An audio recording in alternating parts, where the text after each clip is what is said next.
Teman-teman misteri, selamat datang lagi di Lari Malam Misteri. Buat kalian para pecinta horor, misteri, dan juga konspirasi, kalian wajib banget untuk subscribe channel ini. Dan jangan lari, karena derajat kita lebih tinggi dari mereka.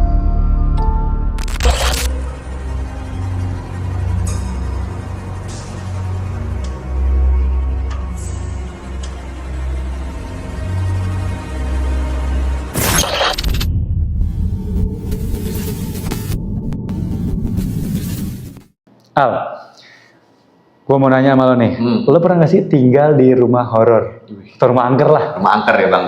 Pernah bang, jadi kan gue waktu kecil emang pindah ke beberapa rumah lah ya. Beberapa diantaranya itu ada yang angker. Dan ada yang udah gue ceritain di Lari Malam Misteri. Oh iya, inget gue. Kalau lu bang, pernah? Pernah juga, pernah, nanti gue ceritain lah. Boleh.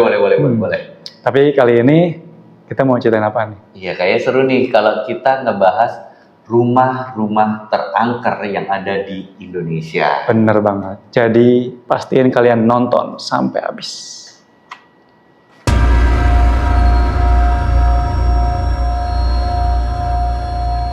Oke, rumah-rumah angker ya di Indonesia. Pasti karena kita domisili di Jakarta ya. Jakarta Tangsel, gue Tangsel ya deket lah Jakarta Tangsel.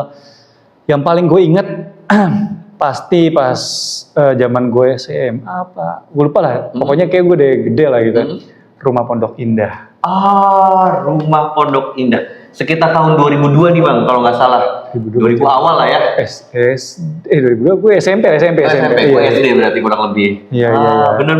Karena kan Pondok Indah ya kawasan elit ya, tapi malah ada terkenal rumah angkernya. Yes, gitu. betul. Dan ini dibahas oleh media massa. Betul. Skala nasional pada waktu itu. Bahkan akhirnya dijadiin ada sebuah program gitu dulu namanya Kismi, Kisah Misteri juga ngangkat tuh episodenya Rumah Pondok Indah yang lepas juga pasti tahu yang kasusnya tuh tukang nasi goreng hilang. Ah iya benar. Jadi malam itu si tukang nasi goreng ya berjualan lah. Ya, seperti biasanya. Seperti biasa gitu sampai suatu saat dia diberhentikan di suatu rumah di Pondok Indah itu. Dia berhenti atau karena dipanggil sih? Dipanggil, okay. Mendapatkan orderan lah ya. Iya. Beli nasi goreng gitu, 2 porsi kalau nggak salah. Ya udah dia masak. Pakai telur nggak tuh? Spesial. Ya. Satu pedes kalau nggak salah, pedes banget. Karena 2 kali bungkus. Karena 2, disobek dikit tuh. Nah, ya udah dibuatin orderannya, diantar ke dalam rumah. Itulah terakhir kalinya si abang nasi goreng ada. Karena gitu, hilang besoknya si abang nasi goreng itu hilang. Iya, sampai sekarang nih kononnya. Sampai sekarang tidak ditemukan, yang tersisa hanya gerobak nasi gorengnya yang tertinggal di depan rumah dan 2 piring nasi goreng di dalam rumah. Nasi goreng, bang, nasi goreng. Mana orangnya? Kang? Pesan nasi goreng. Dan tukang nasi goreng yang dulu hilang di Pondok Indah itu ternyata saya. Dia enggak lah. Itu kan kayak konten sekarang suka gitu. Konten sekarang suka gitu kan. Ternyata bapak-bapak yang suka bongong di teras itu sekarang saya. Gitu. Betul.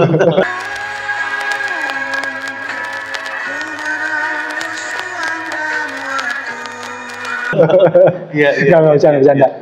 Ya, sampai sekarang ya kabarnya nggak jelas aja kan di tengah yang ditemuin ya. Betul lah. Kalau misalnya kita kaitkan dengan misteri atau goib ya mungkin dia diculik oleh makhluk goib dibawa ke dunia lain. Ke alam gaib ya, ke alam jin gitu ya. Tapi kalau kita masukkan dengan logika ya, ini dengan segala hormat ya, tanpa mengurangi rasa hormat ya. Mungkin saja ada orang yang punya masalah hidup, entah dengan rumah tangganya, entah dengan ekonominya. Ya udah dia memang tukang nasi goreng, jualan, terus karena punya masalah itu dia melarikan diri dari masalah hidupnya, ya kan? Ya, bisa jadi. Entah dia punya masalah dengan keluarganya atau ya mungkin ekonomi, ya dia melarikan diri aja. Iya. Ya udah gerobaknya ditinggal di situ karena dia melarikan diri, orang-orang lihat gerobaknya doang ya udah dikait-kaitkan sama bisnis. Tapi ini mencoba logika ya, apapun itu kita coba berdoa yang terbaik lah ya, misalnya. Walaupun agak aneh dia kabur pakai jualan dulu lagi. Mungkin baru kepikirannya malam itu. Oh iya. Pas lagi ini banyak. Udah ditagih terus, kabur aja kali ya gitu. Mungkin ya. Atau mungkin utangnya sama kan tukang nasi goreng biasanya tuh ada bosnya. Yang ya, nyetor ya. Iya, nyetor bisa jadi atau mungkin punya masalah sama itu. Kalau kita hubungin ke logika ya. Iya. Tapi kalau ke mistis yang tadi Al bilang bisa jadi ya dia diculik ke alam jin gitu kan. Ya iya. mungkin bahasa jin pengen nyobain nasi goreng jadi Benar. kita culik siapa ya? Nasi goreng Ini enak. katanya enak nih nasi goreng. Diculik lah namanya. Biar kalau jin mau nasi goreng nggak perlu ke alam manusia. Di alam jinnya udah Tinggal order aja. udah standby. Ya, kita kirimkan doa lah ya, Ya. buat almarhum ya, kalau memang sudah meninggal dan juga buat keluarga yang tinggal semoga diberi ketabahan ya. betul dan kekuatan. Amin. Terus apalagi sih itu sempat difilmin nggak sih? Sempat difilmin kan? Di filmin, jadi kalau nggak salah kejadian nasi goreng ini di tahun 2002 dan dibuat film itu di tahun 2006. Gitu. Gue sih nggak nonton ya, lupa. Jadi gue juga nggak begitu nggak tahu lah ceritanya itu seperti apa. Apakah dari point of view tukang nasi goreng atau gimana gue nggak tahu. Cuma yang jelas emang saking santernya si rumah hantu ini, rumah angker Pondok Indah sampai dibikin film kan sama para investor film ya. Betul. Yang pastinya kayaknya balik modal. Bukan balik modal, untung gede pasti ya. Pada masa itu ya. Pada masa itu, betul. Karena itu ceritanya se-booming itu. Nah, lo sendiri, tapi lo waktu SD sih ya. SD. Nggak mungkin lo kayak penelusuran ke sana kayak nggak mungkin anak SD. Pikiran pun tidak. Kalau gue SMP kayaknya udah mulai kayak kesononya kayak pernah deh kayak gitu. Cuma nggak sampai akhirnya memberanikan diri ke sana sih. Cuman kepikiran aja ya. Dan kalau di sini infonya ya kayak Rumah Pondok Indah ya, Rumah Pondok Indah. Nah, selain tukang nasi goreng itu kan yang tadi tukang nasi goreng menghilang itu, di sini juga warga-warga sekitar itu suka melihat sosok di rumah hantu itu, di Rumah Pondok Indah itu, sosoknya itu warga sekitar suka lihat sosok perempuan dengan wajah yang hancur berjalan di dalam rumah tersebut gitu. Oke. Juga terdengar suara-suara aneh lah gitu kalau pengakuan warga sekitar ya. Iya. Dan setahu gua kalau tadi kan tuh baru kepikiran ya mau penelusuran ke sana. Tapi banyak juga nih ternyata orang-orang yang memang mau uji nyali. Dan melakukan penelusuran lah ya. Pada saat itu pada saat sekarang pada karena saat itu ya mungkin sampai sekarang pun karena banyak kreator horor. Nah iya kalau sekarang kan karena ada mau penelusuran bikin konten gitu. Nah pada saat itu orang mungkin cuma mau adrenalin ya, nyali gitu ya. Ya itu mereka melakukan penelusuran ke sana dan kesaksiannya gitu melihat perempuan atau melihat atau mendengar suara-suara dari si rumah itu ya. Karena memang bentukan rumahnya kayak rumah nggak keurus karena rumah kosong gitu terbengkalai. Jadi kayak ya wajar aja lah maksudnya jadi tempat sarang jin lah kita nyebut gitu kan. Betul. Dan mungkin teman-teman yang tahu juga boleh kasih jawaban ya. Iya, atau mungkin punya pengalaman ya. Kondisi Rumah Pondok Indah yang kita omongin ini sekarang seperti apa? Karena kalau kita cari beritanya kan ada yang dibilang sudah diratakan tanah, ada yang bilang ya masih terbengkalai aja. Betul. Bahkan ada yang bilang sudah direnovasi dan sudah dibeli oleh dan baru, benar. Gitu. Dan juga malah gue sempat baca itu sempat dalam pengawasan sebuah bank di dalam tahap lelang lah gitu. Artinya artinya memang pengen tahap dijual gitu. Iya. Kalau tahap ngomong lelang berarti kan ada masalah ya sama si rumahnya. Betul. Ya mungkin rumahnya jadi jaminan, gagal bayar akhirnya di lelang gitu kan. Betul. Ya buat teman-teman misteri yang tahu cerita aslinya seperti apa boleh tulis di kolom komen. Tentang si Rumah Pondok Indah ya.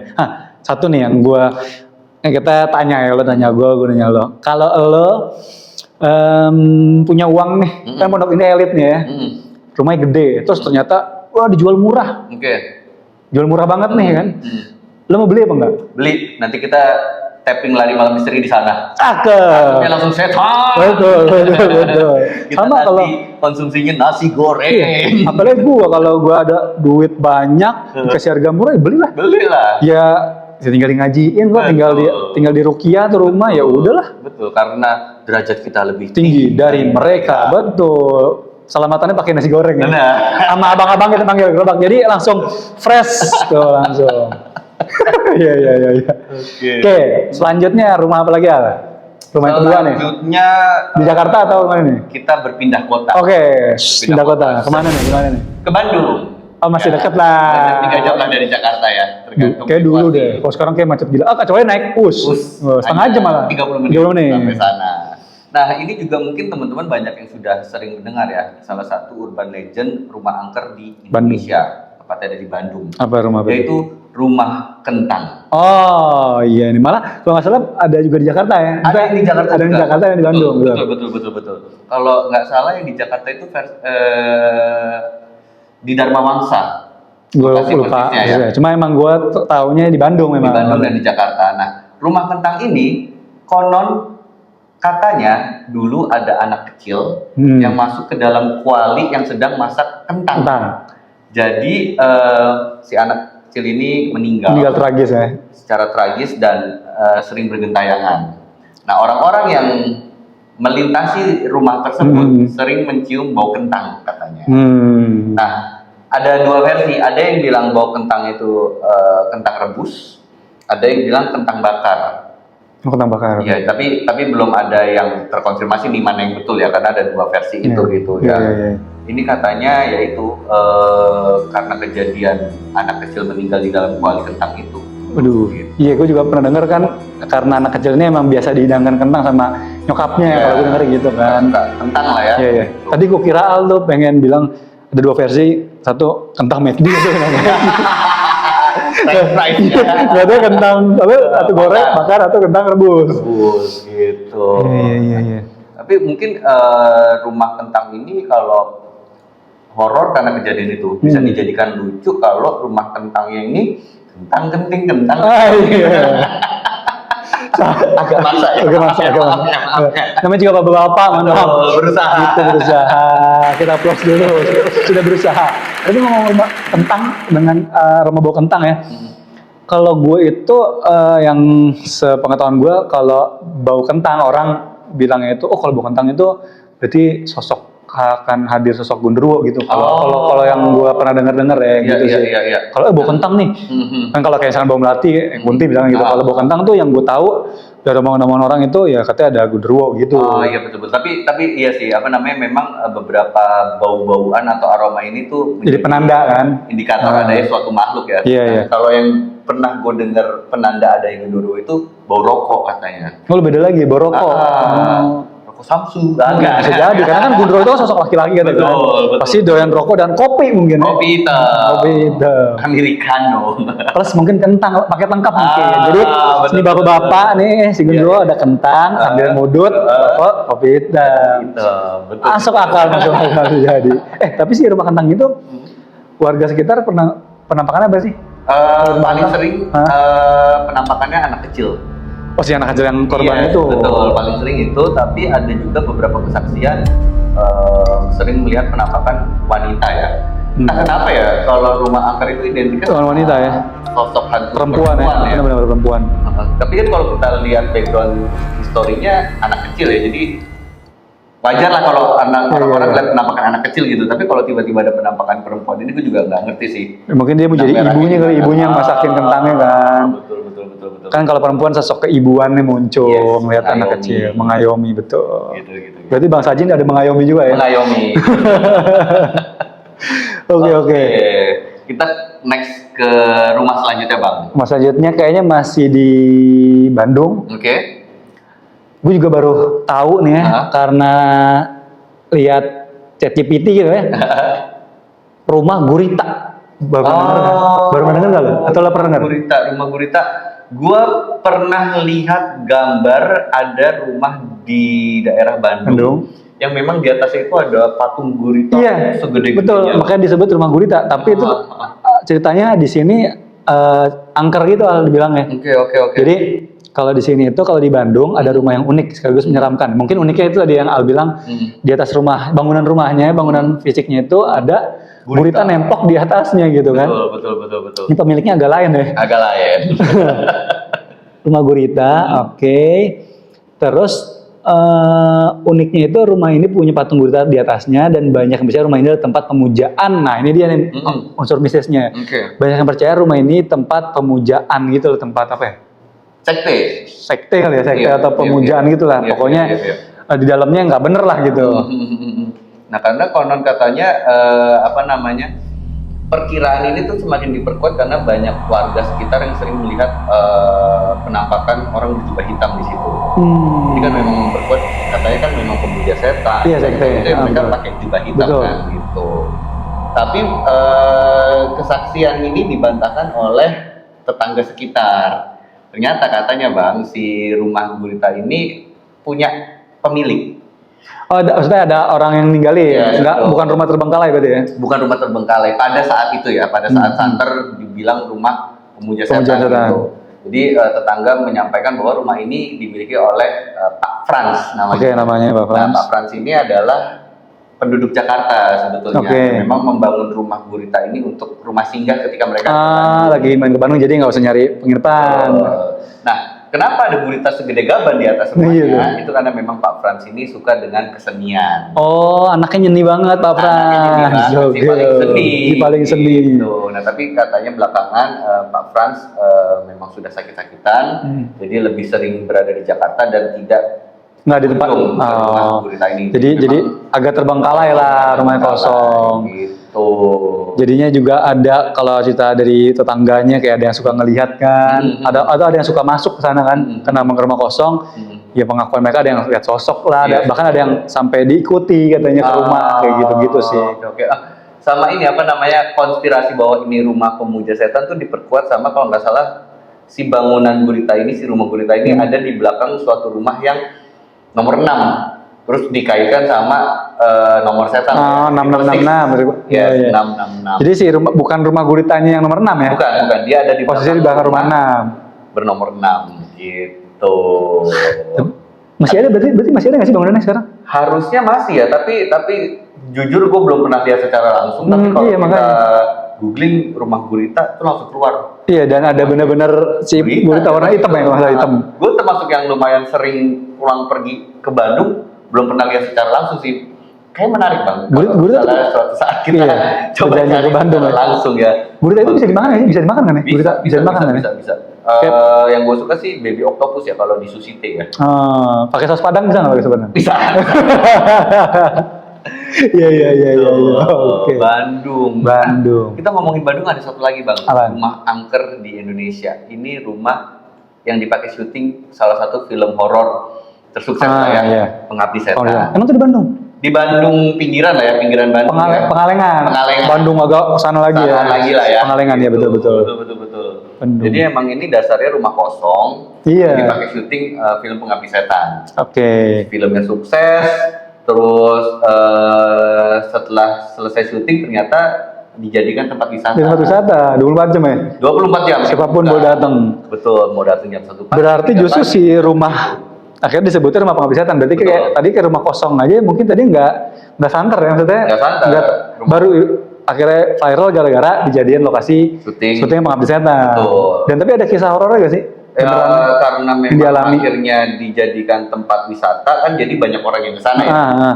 Nah, dari banyak orang yang ke sana ya ada beberapa kesaksian lah yang melihat penampakan sosok wanita, lagi-lagi wanita ya. Atau sosok si pengabdi setan tuh ada si ibu. Ibu gitu.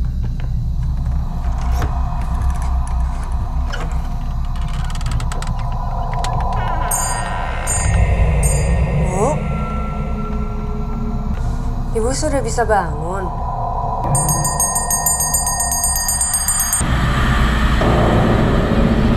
Tapi ini nggak spesifik ya wanitanya, apakah memang menjelma serupa Si film, ibu itu atau memang kuntilanak aja mungkin. Iya. Yang paling sering juga katanya mendengarkan bisikan-bisikan waktu melakukan penelusuran di rumah pengabdi setan itu. Oh, ya para konten-konten kreator biasanya kan ke sana tuh. Betul. Dan konon katanya juga saat dilakukan syuting film pengabdi setan itu banyak juga kru dan juga talent yang mengalami kejadian-kejadian horor. Gitu. Iya, mungkin kan ya karena pertama rumah udah kosong udah lama, terus film atau story yang dibangun ya film-film horor kan, yang kita tahu kan makhluk-makhluk ini nih seneng nih kalau diomongin atau seneng dibicarakan, apalagi ya mereka diangkat diwujudkan dalam film gitu kan, ya mungkin bisa jadi akhirnya nuansanya udah horor dan mereka syuting di rumah yang udah lama nggak berpenghuni. Betul. Bisa jadi mungkin ya kru ini atau artis-artisnya ngalamin kejadian mistis sih. Yes, betul. Salah satu cerita yang diceritakan oleh Joko Anwar langsung ya. Jadi di rumah pengabdi setan ini tuh ada pintu kan, pintu depannya. Yang waktu sebelum syuting ya aman-aman aja, si pintu bisa dibuka ditutup dengan normalnya gitu. Tapi ketika syuting tiba-tiba si pintu ini nggak bisa dibuka dan Buka. ditutup gitu. Macet, ya. Karena ukurannya jadi besar. Oh, Jadi harus dilakukan pengikisan. iya Itu sampai akhirnya bisa ditutup dengan normal lagi gitu. Jadi logikanya gimana coba pintu bisa memuai dalam waktu yang singkat seperti itu? Walaupun memang ada kan kondisi tertentu Bisa terjadi. kayak gue di rumah tuh kadang gue lupa antara maksudnya secara ilmunya itu mungkin lo anak IPA yang ngerti kan kalau gue lupa antara kalau lagi musim dingin atau apa tuh pintu jadi agak seret tuh dari kayu ya. Iya. Jadi kayak nyeret lantai. Betul, Tapi betul. pas musim apa gue lupa ya normal lagi gitu. Iya betul ya, mungkin itu suhu ya. Suhu, yang suhu. bisa apa namanya mengakibatkan seperti itu ya, Iya, perubahan iya. suhu. Kalau logisnya gitu Kalau ya. logisnya gitu. Jadi tempat wisata tapi ya Tempat unik ya. wisata. Rumah Dengan pengabdi set serupa saat syuting Jadi dilakukan. jadi setelah syuting nggak apa-apain lagi kali ya. Berubah lagi betul, tapi ditambahkan beberapa props tambahan lah yang gue lihat di situ ditambahin kayak pocong-pocongan. Oh, dibikin memang. Celana-celanakan gitu. Berarti akan dikelola sama masyarakat sekitar ya? Masyarakat sekitar untuk menjadi apa ya, penunjang ekonomi di sana ya berarti ya. Iya, ya Karena ada. tempat wisata ada tiket masuk. Iya benar-benar ya ada sisi positifnya dari filmnya Bang Joko Anwar ini Pengabdi Setan ya. Bisa jadi cuan juga buat Betul. masyarakat lokal Karena sekitar. kan pasti banyak banget pecinta horor kan. Pasti. Ya orang Indonesia walaupun takut tapi kalau cerita horor tuh excited. Excited. Padahal takut gitu. Tapi excited. Karena kan adrenalin ya, ngebang adrenalin. Betul. Oke, itu udah 4 berarti ya. Ah. Berarti rumah Pondok Indah, rumah Gurita. kedua tuh Gurita tadi. Bukan, Kentang. kedua rumah Kentang, rumah Gurita, ke rumah. Pengabdi setan. Nah, sebelum ke yang terakhir yang kelima nih. Tadi kan di awal gue bilang, gue nanya Al, dia pernah ngalamin apa? Tinggal di rumah horor. rumah horor itu kan. Lu katanya juga. Gue juga pernah. Kalau Al kan pernah diceritain ya. Gua pernah. Kita sisipin kan. Di Lari Malam Misteri. Kalau gue waktu itu di rumah nenek gue. Oke. Di Tanah Abang gitu ya. Tanah Abang, Jadi oke. rumah nenek tuh bangunannya kayak bangunan zaman dulu lah, rumah Belanda gitu kan. Ya ada. Jadi di dalam rumahnya itu begitu. Ini denahnya. Jadi pas masuk tuh ya pagar, ya pekarangan gitu, ya apa carport gitu kan pekarangan. Terus baru masuk ada pintu nih. Nah pintunya itu di rumah nenek gue ada 2 jadi ini pintu nih, pintu utama masuk. Nah di samping itu ada pintu lagi, tapi beda bentuk. Oke. Pintunya lebih kecil. Nah ini jalan ke lorong yang bisa nembus ke belakang rumah. Oke. Gitu. Tapi Nah, jejer nih pintu. Jejer. Fungsinya berbeda Fungsinya ya. berbeda.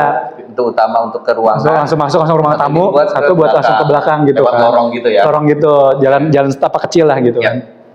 Yang difungsikan juga, kalau saya ingat gue kayak gudang-gudang barang nggak kepake gitu kan.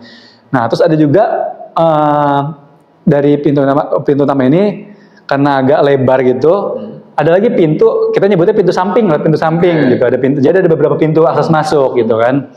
Nah cuma pintu utama ini langsung ke ruang tamu. Nah masuk ruang tamu, karena orang zaman dulu tuh jadi kayak kan orang zaman dulu tuh kayak bikin rumah privasi ya. Jadi ini ruang tamu, terus nggak yang konsepnya sekarang kan open space. Kalau itu kan kayak benar ruang tamu, bahkan di depan tuh ada teras ya mungkin yang nggak terlalu kenal gitu kan.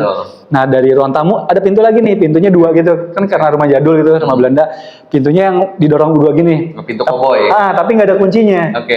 Kalau pintu koboi kan cuma setengah, ini pintu full. Cuma bentuk 2 gini dan nggak ada kuncinya, kayak cuma buat pembatas saya masuk ke ruang keluarga lah gitu. Di ruang itu ada kayak kita nyebutnya tapang kalau orang Betawi. Tapang tuh kayak dipan. Oke. Kan gede. Nah, karena rumah jadul gitu, ke rumah Belanda. Bahkan di dalam rumah itu ada kayak jendela. Jadi ruang keluarga gitu. Ada jendela 2 gitu. Yang bisa ngelihat ke ruang tamu gitu kan. Nah, di dalam rumah ada jendela ya. ada jendela, bukan buat ke luar enggak. Iya. Terus ada tiang-tiang nih, tiang-tiang, pilar-pilar. Ada pilar yang agak gede, ada pilar yang agak kecil. Yang kecil, nah, gue waktu kecil suka manjat tuh. Kayak monyet lah, suka manjat ke tiang yang kecil. Jadi Spider-Man ya? Iya, ceritanya gitu kan. Kata atas. Nah, gue mengalami horor pas selama tinggal di sana. Gue dari kecil tinggal di sana. Gue sih nggak ngalamin horor kecuali pas ketika rumahnya dijual. Nah, ketika dijual kan nggak langsung ditempati ya sama yang enggak, sebelum rumah dijual pas lagi proses mau pindah gitu, gue sempat ada balik lagi ke sana. Gue inget banget itu malam takbiran. Nah karena kenapa inget banget? Besoknya lebaran. Kenapa gue inget malam takbiran? Gue balik ke sana tuh sama gue masih kecil ya, masih SMP lah, nggak kecil, SMP lah gitu. Gue sama bokap nyokap gue ke sana. Kenapa gue inget? Karena di tradisi keluarga gue, mungkin banyak tradisi keluarga orang juga yang kalau malam takbiran tuh suka beli bunga sedap malam. Iya. Kembang, lo juga ya di keluarga. Sama. Kembang sedap malam Jadi kan? gua Kembang sedap malam. beli Di Roblong tuh beli biasanya tuh. Di Betul. Roblong. Nah di situ saat itu, nah emang biasanya beli, tapi kan pas dibeli nggak ditaruh di rumah. Nggak ditaruh rumah nenek gue nih, udah taruh di rumah nenek gue yang pindah. Gitu kan, nggak taruh di sana lagi kan. Pas kesana, nah kita lagi makan nih.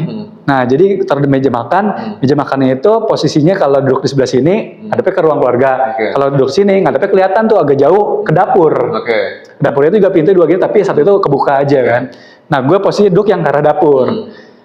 Nah terus pas lagi makan, gue lupa kayaknya habis sholat isya, habis tarawih makan gitu. Nah bokap bilang, nanya ke nyokap, mah beli kembang sedap malam? Enggak, buat apaan kata gue kan? Iya. Kenapa emang? Wangi nih, gitu kan, ada kan? Enggak, gue gak nyium gitu kan? Oh jadi yang nyium cuma bokap? Bokap, gue gak nyium gitu kan? Enggak, makan aja lagi makan. Ini merinding gue. Iya. Makan. Kan gue bilang tadi kan ke ruang dapur kan? Iya. Emang dapur agak serem tuh, dapur yang jam dulu kan luas gitu. Iya. Makan, gini gue gak, kan kita makan kadang gini ya. Gini. Ini set lewat putih aja, set gue gak tau apa ya. Zat gak tau sosoknya perempuan atau apa, pokoknya lewat zat. Putih gitu.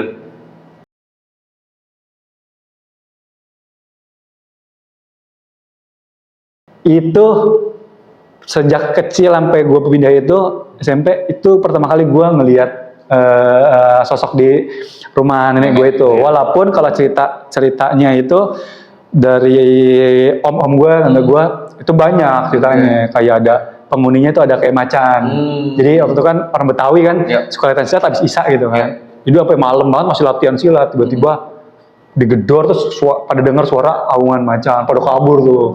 Ada lagi nih om gue, jadi yang di nenek gue ini, anak-anak ini, tante-tante gue kalau mau tidur tuh yang cewek-cewek suruh pakai baju putih, dasteran dress kayak orang non ini Belanda gitu loh, baju putih. Dasteran gitu putih, punya kebiasaan kayak gitu. Ceritanya malam-malam udah mau tidur, om gue ini bikin kopi lah gitu ke dapur kan, bikin kopi. Nah pas di dapur dia ngeliat tante gue, tante gue tuh namanya tante Husnah ya, tante Husnah. Dipanggil tante Uus gitu kan. Nah, om gue nih namanya Ayah Topa. Om gue ini ngeliat lah si adeknya. Posisi, nah emang tante gue ini suka duduk kayak gini nih Al. Suka duduk kayak begini nih, pasti duduk kayak gitu kan. Nah saat itu om gue ngeliat di dapur, ada adeknya, ditegur lah. Lu ngapain di sini gitu kan, nggak tidur gitu kan. Kopi lah, udah, balik lah deh. Cuk-cuk sana ke ruangan tengah, kalau ketemulah sama adeknya tadi gitu kan. Asli. Nah nggak tahu yang asli mana kan. Lah, lu bukan di sana gitu. Enggak, orang dari tadi di sini gue. Bener loh, rame. Nah Aba tuh kakek gue. Cuma gue nggak pernah ketemu. Aba ini almarhum emang berani gitu. Bener apa namanya? Mau banget kata si Topa ngeliat. Oh si belakang. Samperin sama gue, mana lo? Samperin ke dapur nggak ada. Disuruh pai gitu. Cuma gue nggak pernah ngeliat deh. Sama tuh lagi adalah yang gue ngalamin sendiri. Ketika gue kan udah dijual nih rumah ini. Gue pernah tulis juga di tweet gue nggak salah. Udah dijual. Saat itu nggak langsung ditempati. Karena yang beli setahu gue juga nggak ditempatin. Karena sekarang jadi hotel loh. Jadi hotel. Gede berarti. Di Kebun Kacang 3. Ya kurang lebih kayak 5-600 meter lah gitu kan. Sekarang jadi hotel. Nah sebelum proses jadi hotel itu lumayan lama kosong aja gitu kan, kosong. Nah gue nggak tahu sama Kebun Kacang dijadiin apaan lah, mungkin tempat nongkrong kosong gitu. Nah gue sempat balik pas jadi itu gue di SMA. Gue di SMA, gue sempat kepikiran masih kosong, berarti belum diapa-apain. Iya belum diapa-apain kok. Jangan-jangan poster gue dulu koleksi poster bola di kamar. Ada anak cowok kan, itu ya, apa namanya? sama kartu bola, sama poster-poster tempel kan. Iya. Gue inget, kayaknya gue masih punya poster, kalau jangan masih ada. Gue pikir, gue minta temen gue, temen SMA gue, kesana yuk rumah gue, ambilin poster, kayak masih ada, sayang tuh. Kesana lah kita gue bertiga kayaknya, gue Ferdi Amin. Saat itu gue lupa kayak gue kelas 1 atau kelas 2 SMA deh. Pokoknya handphone gue udah 6600. Udah Nokia 6600, udah bisa foto kan. Bisa foto, kesana lah, pas masuk bener belum dirubah apa-apa, belum masih sama dengan itu. Ya kondisinya udah makin parah, cuma yang yang plafonnya apa udah mulai turun gitu-gitu kan, bocor dari mana udah. Kesana langsung dong gua sana enggak ke kamar dulu, jalan-jalan. Oh, gua dulu di sini nih kalau misalkan bisa lewat sini. Iya. Nostalgia gitu kan. Nostalgia, ngejelasin ke teman karena teman gue SMA ini nggak pernah main ke rumah gue kan. Ini SMA 35 SMA 35. Pas di sana kita sempat foto-foto lah, selfie kan, bertiga tuh di pintu samping yang gue bilang, pintu samping pun karena saking jadul ya, nggak pakai kunci itu kalau kayak zaman dulu perang pakai kuncinya itu kayak tongkat gini. Oh iya tahu. Kayak gitu tuh. Emang bener-bener jadul kan, udah foto lah, selfie. Terus gue belum sampai nggak ke kamar dulu tuh, gue fotoin kamar mandi, gue fotoin cek kamar mandi, dapur doang yang gue nggak berani foto saat itu, mungkin karena gue keinget pernah ngeliat itu kan, putih-putih lewat dapur nggak gue samperin gitu, jadi karena dari dapur ada lagi tangga ke atas ke tempat jemuran, nggak gue foto, sampai ke kamar, bener poster tuh masih ada, gue ambil lah beberapa gitu, gue ambil foto kamar.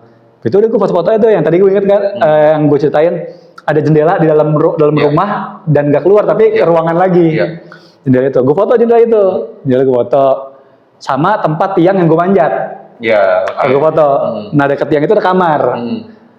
Udah gue nggak ngerasain apa-apa. Pulang. Pulang. Nah kalau kita kan kebiasaan ya mungkin terutama cewek kali ya. Abis selfie, abis foto lihat dulu hasil kan. Saat itu gue nggak melihat hasilnya langsung. Foto jepret, udah. Dan itu gue merasa sebuah keberuntungan karena gue nggak langsung selfie lihat, habis foto lihat. Jadi gue beruntung, gue langsung lihat ya. Karena setelah pulang, malam-malam lagi pada nginep nih di rumah gue. Sama teman-teman yang nemenin lo. Iya, teman-teman yang nemenin bertiga lagi nginep. Ngecek lah, coba lihat foto yang tadi dong. Foto yang bertiga, selfie. Oh nggak ada apa-apaan, scroll nggak ada apa-apaan, sampailah di kamar mandi nggak ada apa-apaan, sampai di jendela yang gue bilang tadi itu, tembus ruangan lagi, tembus ruangan tamu itu dari ruang keluarga, zoom, itu berbentuk muka, tapi kayaknya sih sosok kumisan bapak, sosoknya kayak bukan orang Indonesia sih, terus kan gue kasih tahu sama tante gue kan, katanya oh Belanda ya, emang katanya ada, katanya kayak gitu. Confirm kan, terus pas di tempat tiang yang gue suka manjat, ya kan, tempat yang gue manjat, tapi bukan di tiangnya, kayaknya di kamar samping, kan di tiang sebelahnya ada pintu kamar, nah itu bentuknya pocong tuh, ketangkap di kamera, gue zoom, oh iya, cuma kalau yang itu pada nggak confirm sih, cuma mungkin pocong aja, tapi kalau yang bentuk Belanda, ada, malah ada lagi kan anak kecil, cuma nggak ada tuh, di Belanda juga, Belanda juga, udah, foto itu gue simpen rapi nggak gue hapus. Tiba-tiba akhirnya kehapus, kenapa ya tau? Gara-gara waktu itu lagi pas SMA, kayak jalan-jalan ke villa, temen gue ini kan, si Siti namanya bisa ngeliat lah gitu kan. Pas lagi di villa gitu cerita, gue masih unjuk. Lu jangan nyamperin gue tuh, hapus, ntar datang gitu. Anjir, gara-gara bilang, tuh datang, gue hapus. Kalau itu bisa jadi konten sekarang. Padahal gue aduh. Itu mahal sih bang, maksudnya ketangkap kamera kayak gitu, tapi rata-rata gitu ya, orang kalau habis foto penampakan ada yang bilang hapus nanti datang, hapus gitu sosial ya? gitu. Iya itu Siti ngomong gitu, kenapa gua hapus, dia bilang katanya itu datang dia ngomong gitu, gua hapus. Padahal kalau gua pikir kalaupun datang nggak secepat itu kali ya, kan jauh ya dari Tanah Abang ke Sukabumi. Walaupun Bang Saji yang punya kemampuan ya bisa berpindah tempat sangat cepat kan. Betul. Tapi ya itu membuktikan bahwa emang rumah angker sih bang. Iya. Confirm dari penghuni rumah yang lain, keluarga yang lain juga ada memang. Cuma mungkin memang nggak mengganggu dalam artian nggak jahil lah ya gitu. Berdampingan aja. Berdampingan masing-masing aja. Mereka jauh lebih lama dari mungkin jauh sebelum situ udah di sana. Betul. Gitu sih. Menarik sih, epic banget. Sayang banget fotonya udah dihapus. Udah dihapus. Aduh, kalau enggak kita bisa tampilin di sini ya. Di sini. Oke, lanjut ke yang terakhir ya. Rumah yang terakhir. Rumah apa? Rumah angker Indonesia di nomor 1. Oh enggak sih, ini bukan urutan. Iya, bukan urutan, enggak. Kita ke lebih jauh lagi bang. Tadi kan dari Jakarta, Bandung, dan sekitarnya. Sekarang kita ke Surabaya. Oh, jadi Jawa Timur. Jawa Timur. Nah, di Surabaya ini ada salah satu rumah angker di Indonesia yang dikenal dengan nama Rumah Darmo. Oh, pernah dengar Rumah Darmo. Jadi Rumah Darmo ini sekarang kondisinya kosong dan terbengkalai, relatif sudah mau hancur mungkin ya. Itu awal mulanya adalah dipercaya bahwa dihuni oleh sekeluarga yang melakukan pesugihan untuk jadi kaya raya, melakukan perjanjian dengan setan. Berarti tujuan pesugihannya untuk kaya raya itu ya, Betul. sekeluarga. Oke. Nah, sampai suatu saat mereka melakukan ingkar janji dengan para jin, setan, iblis inilah. Yang mereka mengikat janji kan biasanya kan. Betul. Oke, mereka mengingkari terus. Nah, mereka berusaha untuk melarikan diri, menaikkan kapal. Oh, sekeluarga cabut nih. Sekeluarga cabut. Nah, terus si kapal itu mengalami kecelakaan dan sekeluarga ini meninggal. Oh. Tapi itu salah satu versi ya, ada beberapa versi. Keluarga ini hilang gitu. Tapi banyak yang percaya bahwa keluarga ini meninggal secara tragis. Ya, karena sebabnya ya dia mengingkari janji di pesugihan itu kan, karena tujuannya untuk jadi kaya. Dan rasa-rasanya kalau tadi tujuan jadi kaya berarti ini enggak sih, maksudnya enggak sekeluarga ya, artinya yang mungkin yang bikin perjanjian orang tuanya kali ya. Terus yang harus menanggung akibatnya jadi sekeluarga. Karena bisa jadi yang ditubalin anak lo bisa jadi kan? Iya, bisa jadi karena ya pesugihan itu gue nggak pernah mendengar yang berakhir dengan bahagia. Karena kan kita melakukan perjanjian, kesepakatan dengan jin gitu, pasti akan ada harga yang dibayar kan? Dan kebanyakan itu adalah nyawa, nyawa kita sendiri atau orang-orang yang kita sayang. Bener. Terus kalau dari tetangga sekitar ada penampakan apa nggak? Iya, jadi kan karena memang si satu keluarga ini sudah meninggal secara tragis, akhirnya rumahnya tidak dihuni dong. Kosong, lama akhirnya terbengkalai, gitu kan. Ya kesaksian dari para warga sekitar atau tetangga ya itu mereka sering melihat penampakan sosok kayak keluarga gitu, ada sosok laki-laki dewasa, ibu dewasa, wanita dewasa itu dan anak-anak gitu. Itu mereka apa dalam wujudnya kayak gimana, apakah tragis? Yang gue dapetin ceritanya kurang detail ya, tapi mostly penampakan yang diwujudkan itu ya keluarganya itu gitu. Nah, karena memang banyak juga konten kreator horor yang melakukan penelusuran ke sana, ya rata-rata menangkap perwujudan penampakannya seperti itu gitu. Kayak sesuai background ceritanya emang keluarga yang melakukan pesugihan ya. Kira mati dengan tragis, walaupun tadi lo bilang matinya seperti apa masih simpang siur ya. Simpang siur.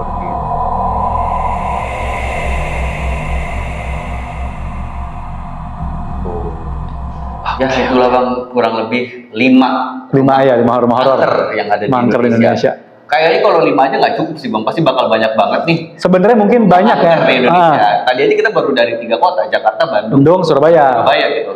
Nah pasti teman-teman misteri juga tahu nih rumah-rumah angker lain yang ada di Indonesia.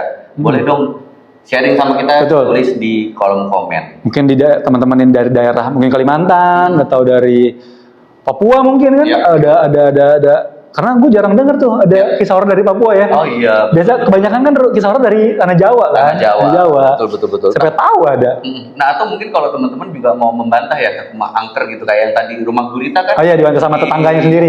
Disangka tempat pemujaan setan, tapi kalau dari tetangganya enggak kok, emang orangnya suka seni. Betul. Dari rumah-rumah horor yang tadi kita ceritakan, kalau ternyata enggak kok nggak gitu ceritanya, yang betul kayak gini juga, silakan kalian tulis di kolom komen. Jadi boleh di-share rumah-rumah angker, rumah horor yang ada di Indonesia. Jangan rumah bordir ya. Rumah jahit kan maksudnya. Iya benar. Rumah jahit. Nah, teman-teman misteri, thank you banget yang udah nonton video kali ini. Nggak bosan-bosannya gue dan Angga minta tolong kalian buat terus support kita ya. Betul. Di like, comment, subscribe channel ini, dan juga di share biar makin banyak yang nonton, makin banyak yang subscribe channel kita, jadi kita bisa mendapatkan 1 juta subscriber. Amin ya Allah. Amin ya Allah. Yuk jadi bagian dari Lari Malam Misteri, kita besarkan channel ini sama-sama. Teman-teman misteri, thank you banget buat kalian yang udah nonton episode kali ini. Tidak bosan-bosannya juga kami mengingatkan untuk tidak takut dengan mereka yang tidak kasat mata. Betul, karena ada hakikatnya derajat kita sebagai manusia lebih tinggi dari mereka. Betul. Apalagi buat kalian yang katanya tinggal di rumah angker, gak usah takut. Gak usah takut, harus lebih galak ya. Punya rumah gitu. Gua nih yang bayar, apalagi kalian masih nyicil. Gue nyicil, nggak ikutan nyicil. Kecuali mereka mau ikut kecuali patungan. 50-50 masih oke lah. Ini kan enggak.